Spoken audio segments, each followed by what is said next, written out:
గగన్ పెళ్లి పత్రికలని తీసుకొచ్చి శారద చేతికి అందిస్తూ, అమ్మా, పూరి శివాల పెళ్లి పత్రికలు వచ్చాయమ్మా అని ఓపెన్ చేయబోతుండగా, ఒక్క నిమిషం రా అని గగన్ని ఆపి, భూమి, భూమి అని భూమిని పిలుస్తుంది.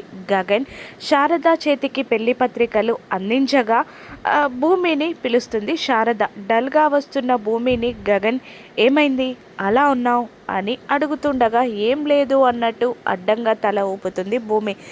పూరి శివాలు కూడా అక్కడికి వస్తారు. పెళ్లి పత్రికలని తీసుకున్న శారద భూమితో, అమ్మ, పెళ్లి పత్రికలు వచ్చాయి. మొదటి శుభలేఖకి పసుపు రాసి దేవుని దగ్గర పెట్టి ఈ పెళ్ళి ఎటువంటి ఆటంకం లేకుండా సజావుగా సాగాలని దేవునికి దండం పెట్టుకో అమ్మా అని అనగానే శివ వైపు కోపంగా చూస్తుంది భూమి.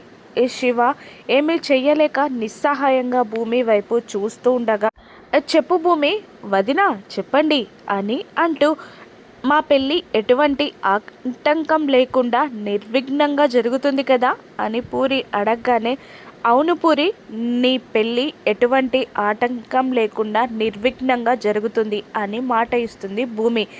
దాంతో గగన్ గుండెలపై ప్రేమగా వాలిపోతుంది పూరి.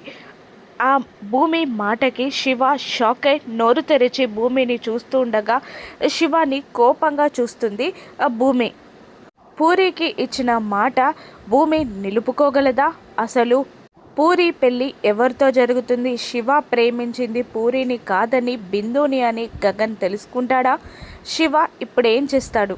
భూమి ఏం చేస్తుందో రాను ఎపిసోడ్స్లో చూద్దాం. Thank you for watching.